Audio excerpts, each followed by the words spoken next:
अच्छा नाज़रीन कराम, ख़बरें तो बड़ी ये हैं, सियासी हिलचल हो गई है खासी मुल्क के अंदर, लोग खुश हो रहे हैं, सियासी सरगर्मियाँ हैं। बिलावल भुट्टो बयान दे रहे हैं कि नवाज शरीफ लाहौर छोड़कर बलूचिस्तान क्यों जा रहे हैं। बलूचिस्तान में सारे लगता है कि सारे पलट के अब नवाज शरीफ की तरफ आ रहे हैं। पिछली बार जब नवाज शरीफ की हुकूमत गई थी तो सारे पलट कर नवाज शरीफ को छोड़कर दूसरी तरफ चले गए थे। बलूचिस्तान की सियासत भी अपनी है, बल्कि पाकिस्तान की सियासत के भी अपने रंग ढंग है, अपने अंदाज हैं।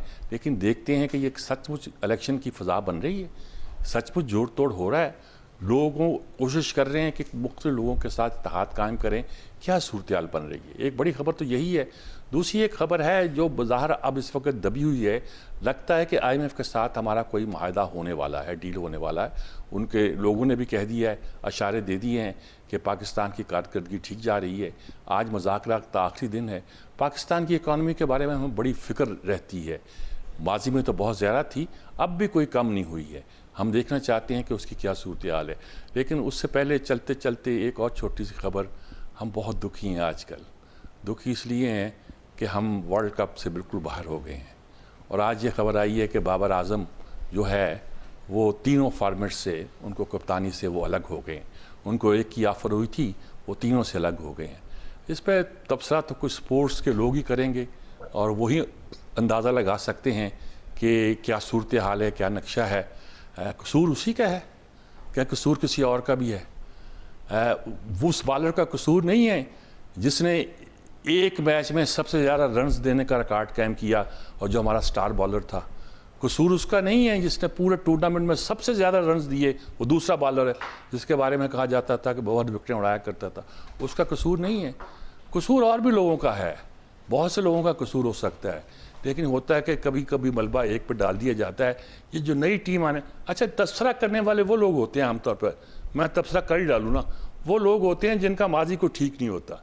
एक साहब हैं जिनको सज़ा मिली, लंदन में सज़ा मिली, जेल हुई, पाकिस्तान ने रिहेबिलिटेट किया, उनको फिर लेकर आए। बहुत से लोगों ने इतराज़ किए, बल्कि उन साहब ने भी इतराज़ किए जिनको अब क्रिकेट का इंचार्ज बनाया जा रहा है। हफीज़ ने इतराज़ किए कि इन लोगों को वापस न लाया जाए। लाया गया, फिर वो छोड़ चले गए। अब मुंह भर भर के तबसरे किए जा रहे हैं। ये नहीं है कि वो गलत बात कर रहे हैं या ठीक नहीं कर रहे, या ऐसा नहीं कहना चाहिए था। ये कह ये रहा हूँ कि तबसरा करने वालों के भी क्रीडेंशियल देखने चाहिए। वो जो खुद अपने ज़माने में लड़ते रहे हैं, 2 विकेट कीपर थे बड़े बड़े मशहूर, आपस में ही लड़ते रहते थे। आजकल वो बड़े अच्छे तबसरा नगार बने हुए दोनों ही, और कमाल कमाल का तबसरे करते हैं। और भी बहुत से लोगों के बारे में बहुत सी बातें कर सकता हूँ। ये ना समझिए कि लेमैन हो के हम जानते नहीं हैं कि क्रिकेट में क्या होता रहा है। इनके सारे करतूत खोले जाएं तो बहुत सी बातें सामने आती हैं। तो सियासत से पहले हम कुछ खेल की बात भी करते हैं। मेरे साथ यहाँ डॉक्टर कमर चीमा साहब अमेरिका से हैं मौजूद, जवेद इकबाल साहब तो स्टूडियो में हमारे साथ हैं, और साबर शाह साहब हमारे साथ मौजूद हैं। अब देखिए ये बड़ा मुश्किल हो जाएगा आप लोगों के लिए क्रिकेट को भी तबसरा करना। क्या लगता है बाबर आजम का जाना अच्छा लगता है? देखिए, आपने जो एक बात की है ना, हाँ। कि क्या कसूर सिर्फ कप्तान का है?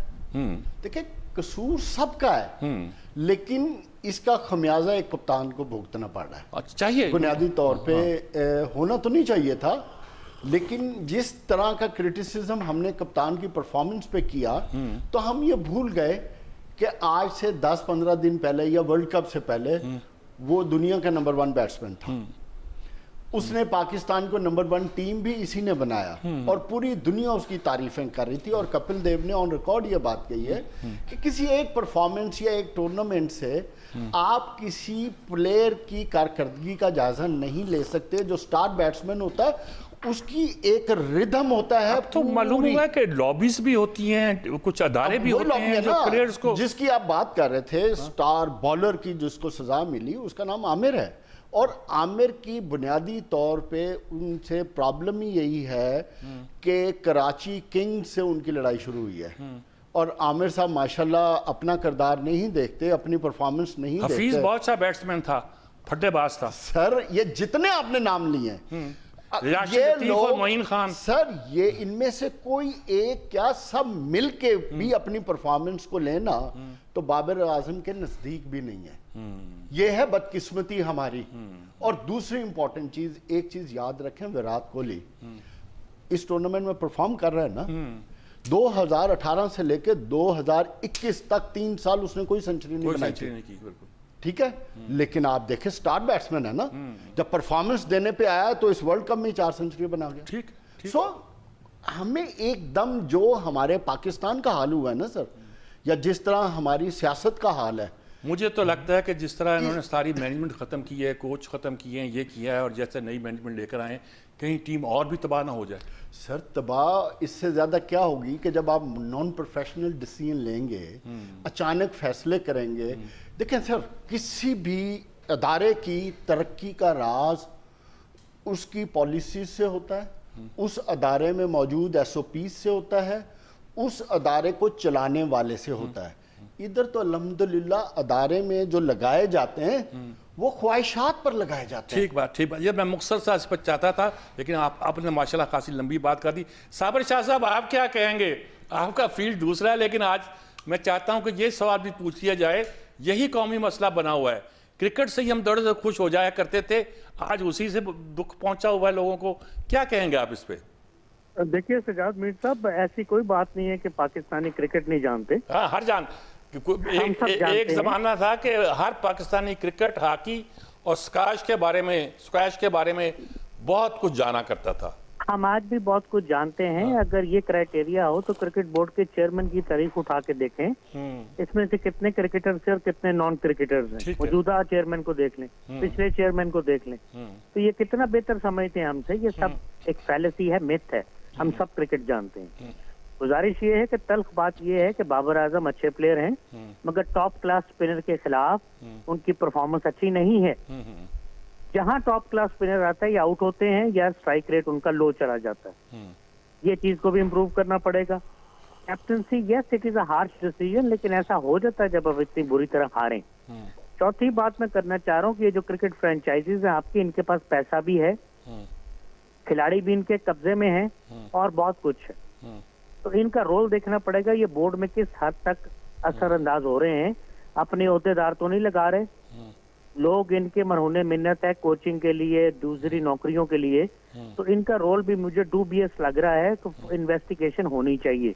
ठीक बात है। इनका काम ही नहीं है कि बोर्ड के मामलात में आए, ओहदेदार अपने लगाएं। इनसाइड इंफॉर्मेशन भी उनके पास है, चीजें भी डिक्टेट करते हैं।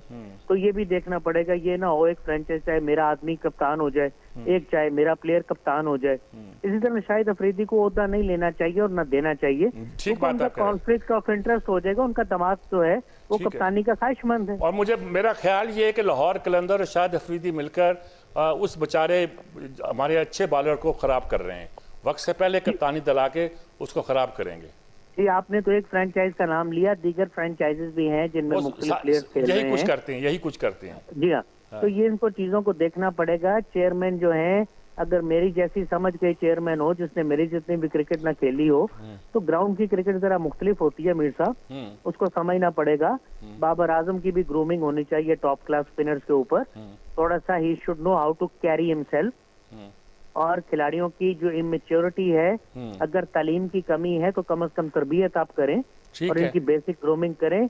बड़े दिल वाली टीमें ज्यादा कामयाबी हासिल करती हैं, साइकोलॉजिकली ये हार जाते हैं अच्छी टीम देख के या अच्छा बॉलर देख के। ठीक बड़ा टारगेट स्कोर बोर्ड प्रेशर के ऊपर दे सकम ऑन देयर नील। ठीक चाहिए ये बहुत सारी चीजें हैं जो बहुत इंपॉर्टेंट है, ठीक इनको बात करने की जरूरत है। ठीक। कमर चीमा साहब, आप क्या कहेंगे? आपको हमने नए मौजू पे लगा दिया आज।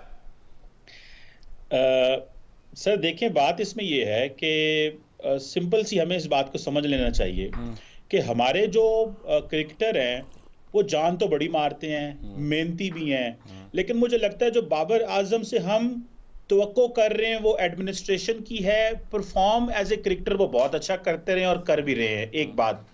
लिहाजा इन दोनों चीज़ों को अलहदा रखना चाहिए। दूसरी अहम बात यह है कि हमारे यहाँ पॉलिटिक्स बहुत ज्यादा हो गई है, हर चीज पॉलिटिसाइज है, मुआशरा पॉलिटिसाइज है, क्रिकेट पॉलिटिसाइज है। कभी एक चेयरमैन, कभी दूसरा चेयरमैन, कभी तीसरा चेयरमैन। एक की ख्वाहिश कुछ है, दूसरे की ख्वाहिश कुछ है, तीसरे की ख्वाहिश कुछ है। तो हमें ये लगता है कि हर एक ने फेवरेटिज्म आ गई है। हमें अनफॉर्चुनेटली ये जो मेरिट होता है, हम लड़के ढूंढ के लाते हैं बड़ी मुश्किल से, वो परफॉर्म करते हैं, कहीं बहुत अच्छा, कहीं वे खराब हो जाते हैं। और फिर हमें ये जो पॉलिटिसाइजेशन है ये बड़ा मारती है। और फिर फिर कई दफा हमें ये भी बातें पता चलती हैं, क्योंकि ये बहुत पुराने खिलाड़ी हैं, इन्होंने बहुत ज्यादा इनकी इन्वेस्टमेंट है, दोस्ती है अंदर, तो ये एक दूसरे को फेवरेटिज्म भी आ जाता है इनके अंदर बहुत ज्यादा। सो मैं समझता हूँ मल्टीपल फैक्टर है। अदरवाइज अगर इनकी क्रिकेट बहुत सारे कोई देखी जाए तो बहुत अच्छी खेलते हैं, लेकिन जो एडमिनिस्ट्रेटिव फैसले हैं अगर वो नहीं अच्छे कर पा रहे तो मेरा ख्याल है उस पे चीजों उसके को कई रीजंस हैं जी। ये खेल की सियासत पे तो हमने बात कर ली, अब सियासत के खेल पे ही बात कर लेते हैं। एक वक्फा लेते हैं, वक्फे के बाद जो मुल्क की सियासत को दरपेश मसाइल है उस पर गुफ्तगू करते हैं। एक वक्फे के बाद हाजिर होते हैं।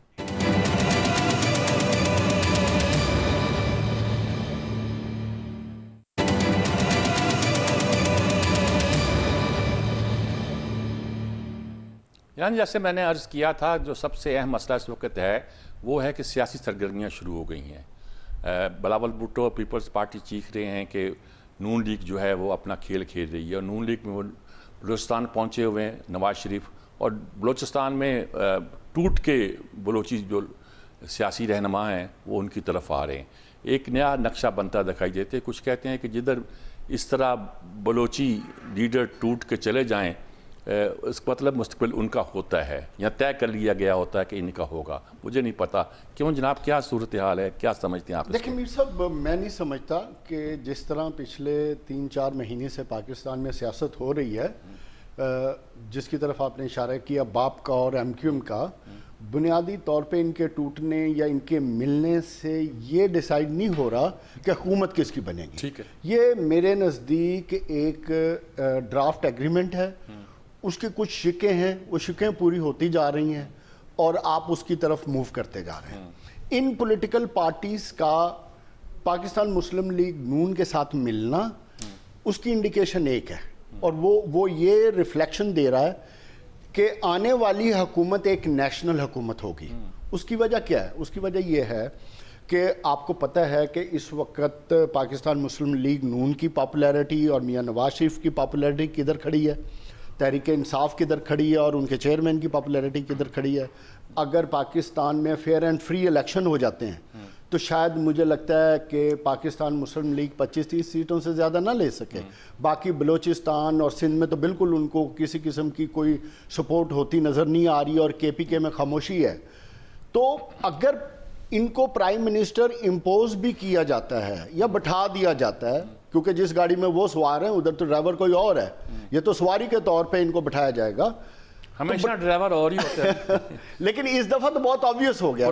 पुराने वजीर आजम ने भी कहा था जी मेरा ड्राइवर कोई और था। पर मीर साहब इस दफा ना बड़ा ऑब्वियस हो गया, अब चीजें खुल गई हैं, क्योंकि इस 2023 में शऊर ने हर चीज को खोल के रख दिया कि किसका क्या रोल है और कौन कहाँ खड़ा है। अच्छा, वो मियाँ साहब को एक national politician, national prime minister show करने के लिए बुनियादी तौर पे बाप को ख़त्म करके बाप के लोगों को नून में शामिल किया गया, ताकि पाकिस्तान मुस्लिम लीग नून एक नेशनल पार्टी के तौर पे इमर्ज जाए।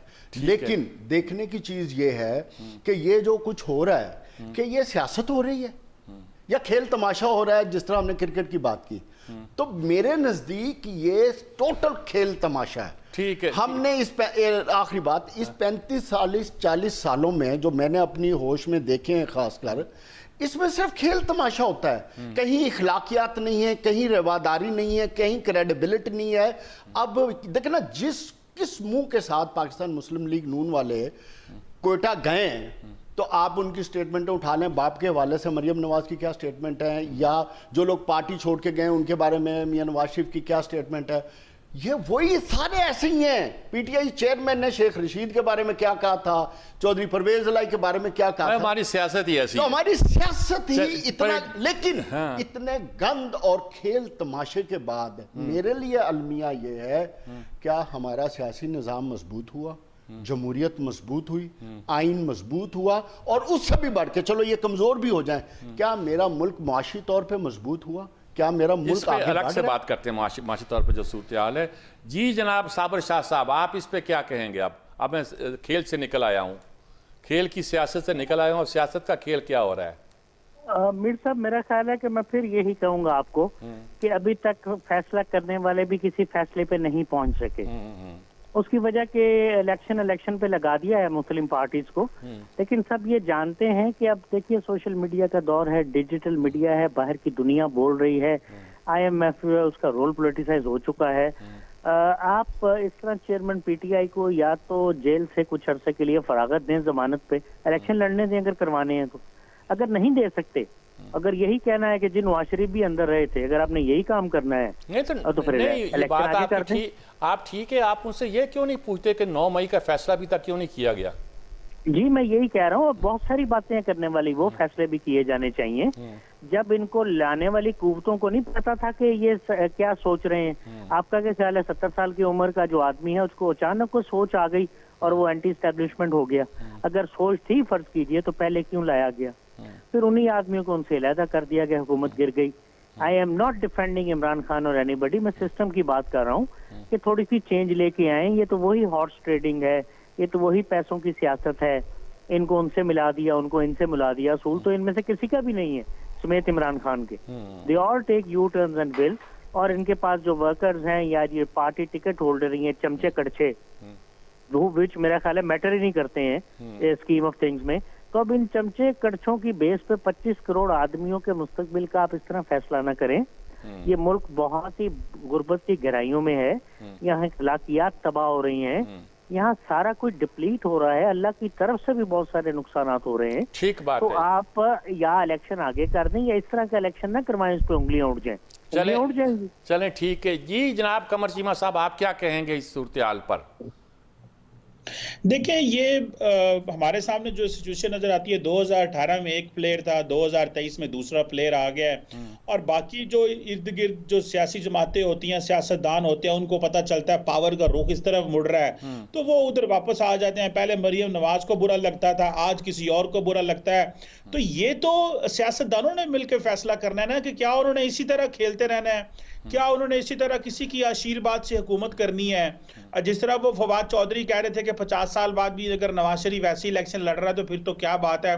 पर क्वेश्चन ये है कि जिस तरह नवाज शरीफ के साथ 50 साल में जो जो उनके साथ हुआ है उसके ऊपर भी बात कर ली जाए। सो मुझे लगता ये है कि जब तक पाकिस्तान के सियासतदान मिल बैठ के ये फैसला ना कर लें, ये तय्युन ना कर लें कि उन्होंने अपने मेहनत से, अपने काम से पावर पॉलिटिक्स करनी है या किसी की सपोर्ट से करनी है, तो तब तक तो ऐसे ही चलता रहेगा। ये सियासतदानों के करने के फैसले हैं जो किसी और की वजह से। लेकिन पिछले 4 साल में, 5 साल में, 2018 से 2022 तक हमने देखा कि जो हुकूमत थी वो किसी के साथ बैठने को तैयार नहीं थी, वो बात करने को तैयार नहीं थी, वो विक्टिमाइजेशन की पॉलिसी पे थी। आज वो खुद जो है उस चीज का शिकार हो गई है। तो फिर सारी बात है, फिर पावर पॉलिटिक्स में ऐसे ही होता है, एक नहीं बचना। जिस तरह राणा सनाउल्लाह कहते थे, या वो नहीं है या हम नहीं है। तो सारी बात है, दोनों एक दूसरे को पीछे लगे हुए थे और फिर इनका पलड़ा इस दफा भारी हो गया, पहले उनका पलड़ा भारी हो गया।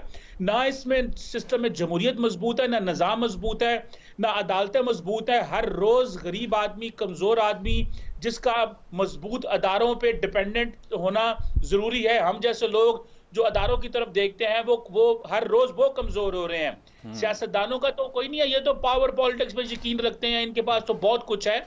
लेकिन जो कॉमन आदमी है, जिसको हमने ये बताया था कि जमहूरियत जो है वो 5 साल हुकूमत करेगी, पार्टी कोई भी जो पार्लियामेंट टर्म पूरी करेगी, हमने दुनिया को दिखाने के लिए टर्म तो 5 साल कर दी है कि जी पार्लियामेंट 5 साल पूरे करती है, लेकिन उसमें जान शान कोई नहीं है, वो एक्शन भी नहीं ले सकती, वो कानून भी नहीं बना सकती। इतनी तकसीम दर तकसीम कर दिया गया निजाम को कि इवन के सिस्टम मौजूद है लेकिन वो सिस्टम डिलीवर नहीं कर सकता। तो मैं समझता हूँ ये जमहूरियत को एक नया खतरा है। इनको ऐसे ही उस खतरे से लड़ना है जैसे माजी के खतरों से लड़ रहे थे। इसके लिए पॉलिटिकल कंसेंसस आपकी बात बड़ी वाज़ेह हो गई जी। नाज़रीन किराम, इसी के साथ एक वक्फा लेते हैं। वक्फे के बाद हम सियासत पे भी थोड़ी बहुत ही गुफ्तगू करेंगे, लेकिन इस बात पे गुफ्तगू करेंगे कि IMF का वफ़द जो है उसके आज मुज़ाकरात का आखिरी दिन है और इस बात की तवक्को पैदा हो गई है कि हमें वो मुतमिन जाएगा किसी हद तक। कुछ शराइत उसने की है कि हमें रेवेन्यू ज़्यादा इकट्ठा करना चाहिए, टैक्स ज़्यादा लगाना चाहिए। और ठीक कह रहे हैं वो, हम 9% शायद ले रहे हैं टैक्स अपना GDP का, हमें 15% लेना चाहिए। 12-14 तो ले लेना जी, एक ज़माने में लेते रहे हैं 13.5% के करीब। तो इस तरह की बातें हैं। बाकी लगता है कि शायद हमारी इकॉनमी निस्बतन मैं बात कह रहा हूँ, बेहतर समत पे जा रही है। एक वक्फे के बाद हाजिर होते हैं।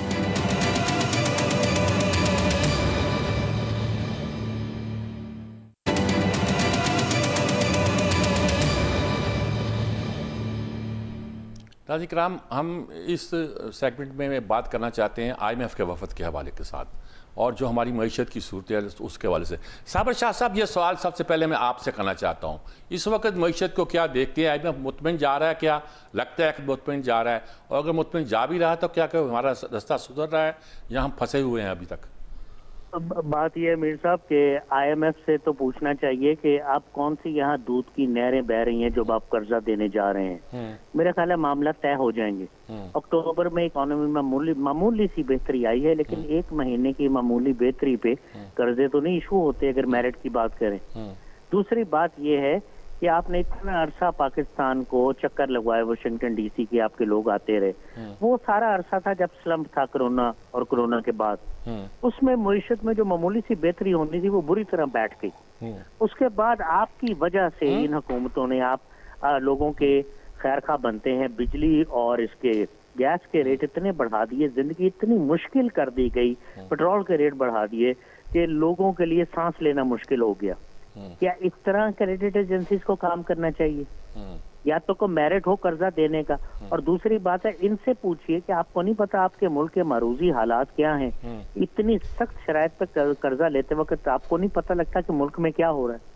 तो क्या करें? कर्जा ना लें तो जो हमारा एक्सटर्नल डेट उसका क्या इलाज करें? डॉलर है नहीं हमारे पास। और लोग एक काम तो आप कर सकते हैं, मैं हमेशा कह रहा हूँ, आपका टैक्स टू GDP रेशियो जो है 12% है। ये इतना हाई कम है, इसको 20% से ऊपर जाना है। उसकी वजह है what they are doing is they are taxing the already taxed, और जो ऑलरेडी टैक्स्ड हैं वो टैक्स अवॉइड कर रहे हैं। वो बहुत अमीर लोग हैं जो दे तो रहे हैं बहुत, लेकिन बहुत सारा अवॉइड भी कर रहे हैं। फिर वो लोग हैं जो दे ही नहीं रहे। फिर वो लोग हैं मेरे जैसे, आप जैसे, जिनकी तनख्वाह से डिडक्शन हो जाती है। बैंकों पे लगा रहे हैं 40%, यानी कि रेनफॉल टैक्स, ये एक नया टैक्स का नाम आ गया है। देखिए, बैंक भी तो किसी प्राइवेट आदमी का ही होता है ना, प्राइवेटाइजेशन के बाद, या प्राइवेट लोग उसको लेते हैं। तो आप प्राइवेट आदमी को भी भगा रहे हैं। बैंकिंग सेक्टर के ऊपर पहले ही बहुत ज्यादा टैक्सेशन है। इस तरह कॉर्पोरेट सेक्टर के ऊपर बहुत ज्यादा टैक्सेशन है। एक तरफ आप कह रहे हैं कि हम लोकल इन्वेस्टमेंट को निकालना चाह रहे हैं, लोगों की जेबों से पैसा निकालना चाह रहे हैं, वो इन्वेस्ट करें। इस तरह तो कोई नहीं निकालेगा। फॉरेन डायरेक्ट इन्वेस्टर इस तरह तो कोई नहीं आएगा। आपने अपना जुडिशियल सिस्टम ओवरऑल नहीं किया, इस तरह कैसे कोई आएगा? आपको रेवेन्यू जनरेट करने पड़ेंगे। एक्सपोर्ट आपकी 30, 32, 34 अरब डॉलर से ज्यादा क्या होगी? रेमिटेंसेस 30 नहीं तो 32 अरब डॉलर हो जाएंगे। करंट अकाउंट डिफिसिट का क्या करेंगे? आपने इंपोर्ट्स को कटेल करके रखा हुआ है, ये अच्छा साइन नहीं होता। बिल्कुल करें, लेकिन ये देखें ना कि रॉ मटेरियल कैसे आएगा, मशीनरी कैसे आएगी, बहुत सारी इंपॉर्टेंट आइटम्स हैं, बैटरीज वगैरह, वो कैसे आएंगी? ठीक बात। आप कुत्ते का खाना रोक दें, बिल्ली का खाना रोक दें इम्पोर्टेड। ये कि यहाँ का लिखा होगा जी इंपोर्ट बहुत ज्यादा हो रही है। इंपोर्ट तो होनी चाहिए, वो भी तरक्की की निशानी होती है। तो ये जो करंट अकाउंट डिफिसिट है, ये जो फिस्कल डिफिसिट है, इसको कौन पूरा करेगा? रेवेन्यूज आपने बढ़ाने हैं, उसका ये तरीका नहीं आप टैक्स लगाएं, उन पे टैक्स लगाएं जो दे नहीं रहे। वहाँ क्यों नहीं जाते आप? जो दे रहे हैं हमारे जैसे तनख्वाहदार लोग, उन पे टैक्स लगाने कोई फायदा नहीं। जी जावेद इकबाल साहब, आप क्या कहेंगे? जी, इसका एक तो जवाब ये है कि जब इन पे टैक्स लगाया गया, जिनकी तरफ हम बात करना चाह रहे हैं वो हैं ट्रेडर्स, जो शालमी में बैठे हैं, लिबर्टी में बैठे हैं, आजम मार्केट में बैठे हैं, जोड़िया बाज़ार में बैठे हैं, कराची सूतर मंडी में बैठे हुए हैं, राजा बाज़ार में बैठे हुए हैं। ये वो लोग हैं जो 1 रुपया टैक्स नहीं देते, टोटल कैश पे काम करते हैं। जब इन पे टैक्सेशन की बात हुई इंटरम सेटअप में, तो मरियम नवाज शरीफ साहब ने ट्वीट कर दी। ठीक है। उस ट्वीट का नतीजा आपके सामने आया। बुनियादी तौर पे पाकिस्तान को इन आइसोलेशन इकोनॉमी में वो कुछ नहीं कर सकते। शब्बर ज़ैदी ने तो उन तमाम जो स्टेक होल्डर्स को इशारा दे दिया कि पेट्रोल आता है जो ईरान की तरफ से, उस पर किसने रोका? जमीनों की कीमतें बढ़ाने के लिए किसने रोका? वो भी एक पूरी स्टोरी है। उसकी वजह क्या है? उसकी वजह यह है कि आप एक आंख बंद इसलिए करते हो कि यार मेरा इंपोर्ट बिल पे प्रेशर ना आ जाए। अगर इनडायरेक्ट बार्टर सिस्टम के जरिए पेट्रोल आ रहा है तो मेरा डॉलर बच गया, इसलिए आप आंख बंद करते हो। लेकिन उसके फिर फर्दर नुकसानात हैं। नुकसानात भी एक लंबी लिस्ट है उसकी, लेकिन हम उसकी बजाय जो बात मैं करना चाहता हूं, देखें, मईशत को इन आइसोलेशन आप दुरुस्त नहीं कर सकते। पाकिस्तान आज मुआशी तौर पे, सियासी तौर पे, और नज़रियाती तौर पे एक उस नहज पे पहुंच गया है जहां आपको एक नए सोशल ऑर्डर की ज़रूरत है, नए इकोनॉमिक ऑर्डर की ज़रूरत है और नए सिक्योरिटी ऑर्डर की ज़रूरत है। पिछले जो 3 साल मैंने अपने पाकिस्तान की मईशत को देखा, पीटीआई चेयरमैन ने जानबूझ के आईएमएफ के मुआहदे को डिलीट किया। उसका नतीजा क्या हुआ कि आपके डॉलर ख़त्म होना शुरू हो गए, आप आईएमएफ से आउट हो गए और उसका नतीजा ये निकला कि आप इकोनॉमिकली मेल्टडाउन हो गए। पेट्रोल प्राइस ना बढ़ा के आपको हर 3 महीने के अंदर तकरीबन $5 अरब का नुकसान हुआ। शहबाज शरीफ साहब आए, उन्होंने अपनी पॉलिटिक्स को बचाने के लिए मईशत के नाम पे फौज को ब्लैकमेल किया और 3 महीने डिले करके आईएमएफ के पास गए। जो रही सही कसर थी वो भी निकल गई।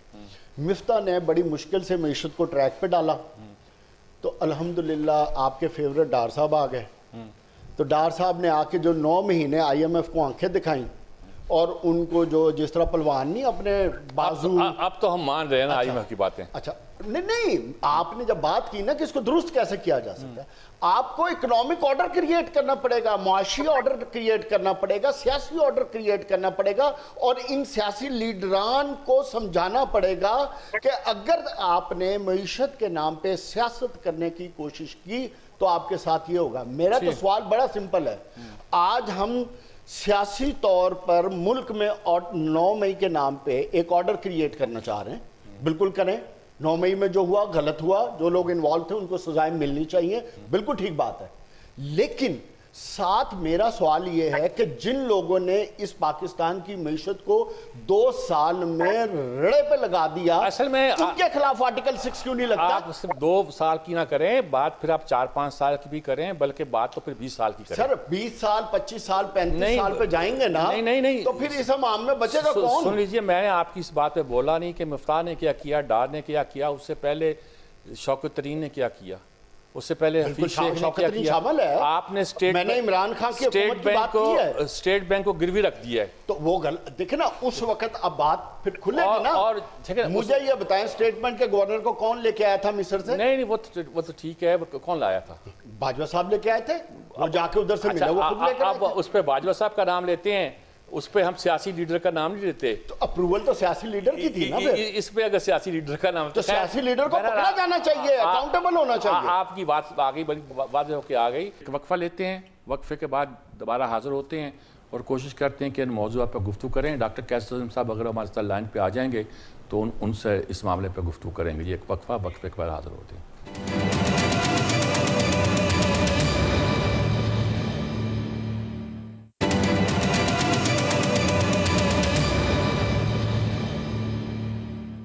जी नाज़रीन साहब, मैं अदालतों पर भी आना चाहता था, कुछ फ़ैसले आज आए हैं बड़े तेज़ किस्म के, लेकिन मईशत पर भी बहुत इम्पॉर्टेंट बात है कि डॉक्टर कैस असलम साहब हमारे मुल्क के मुमताज़ मईशतदान वो हमारे साथ मौजूद हैं।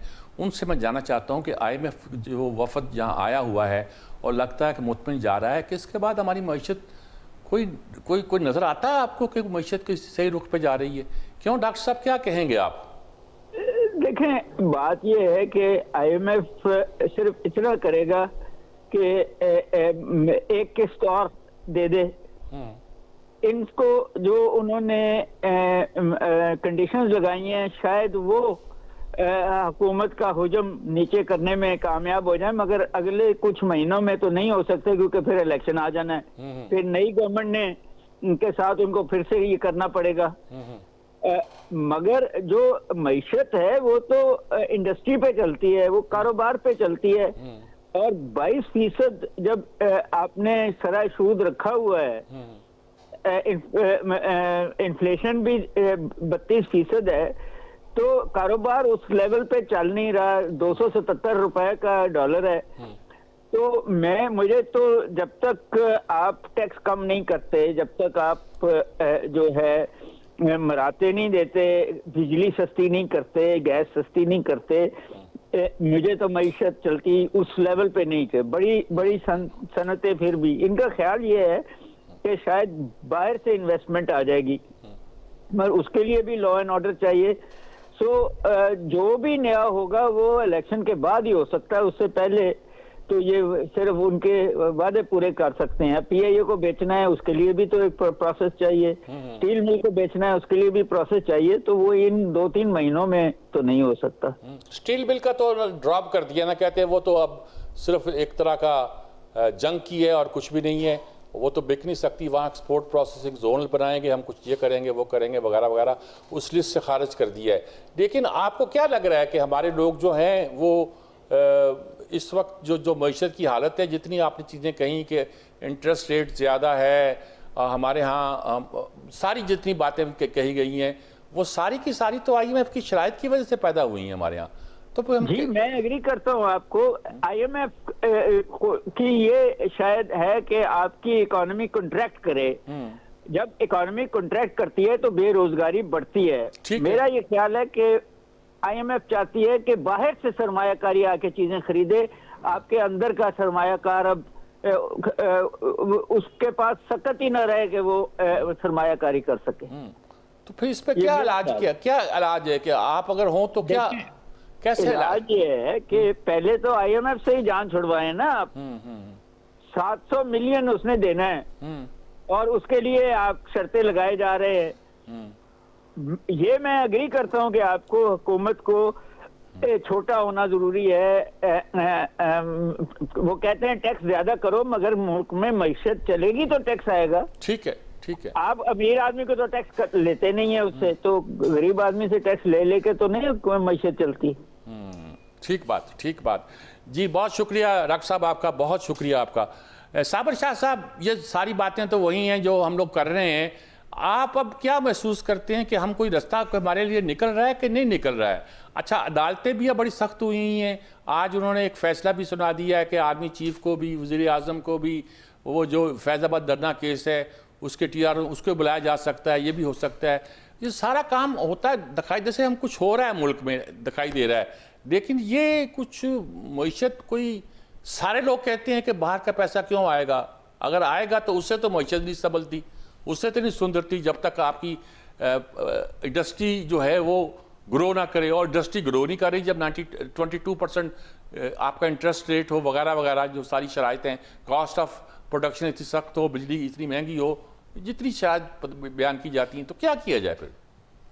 सर बात ये है कि रेवेन्यूज ही चाहिए ना, तो रेवेन्यूज या तो आपको जो टैक्स नहीं देते उनसे ले, या फिर प्राइवेटाइजेशन करें। ये जो सफेद हाथी आप पाल रहे हैं इनको प्राइवेटाइज करें, गवर्नमेंट्स को बेच दें। अगर कोई इन्वेस्टर नहीं आ रहा तो गवर्नमेंट टू गवर्नमेंट एग्रीमेंट करें, आई एम श्योर हो जाएगा। कि पाकिस्तान स्टील मिल की खरबों रुपए की जमीन है, खाते जा रहे हैं, तनख्वाहें, पेंशनें, क्या बन रहा है वहां पे? PIA का बेड़ा गर्क कर दिया आपने। यानी वो एयरलाइन जिसने दुनिया की एयरलाइंस बनाई, जिसका इतना नाम था, उसका भी बेड़ा गर्क कर दिया। तो ये तो मैं 2 इदारों की बात कर रहा हूँ।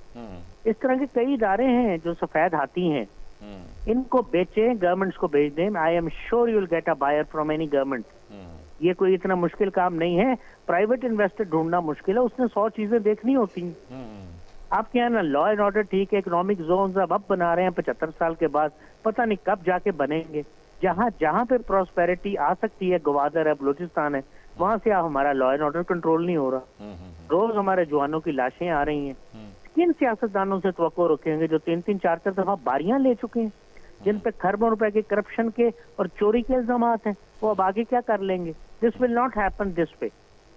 आपको तरीके करने पड़ेंगे वॉर फुटिंग्स के ऊपर, अपने लॉज को बदलें, अपनी चीजों को बदलें। Sell these units of as quickly as possible, dispose them off।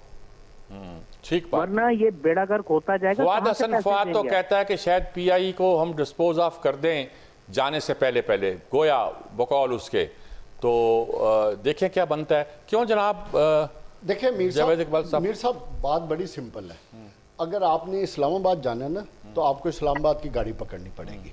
अगर आपने इस मुल्क को दुरुस्त करना है तो फिर आपको दुरुस्त पॉलिसीज बनानी पड़ेंगी। फिर इस्लामाबाद के बजाय पिंडी की गाड़ी पकड़नी पड़ेगी। तो प्रॉब्लम यही हुआ है ना कि हम इस्लामाबाद के बजाय कहीं और की गाड़ी में बैठे हैं। अच्छा। और हम कह रहे हैं हमारा सब कुछ ठीक हो जाएगा। कैसे हो जाएगा? 7400 अरब आप कलेक्शन कर रहे हैं और 9400 अरब आपका खर्चा है। कौन ठीक करेगा? फिर कहते हैं हम IMF की शर्तें। IMF क्यों ना शर्तें लगाए?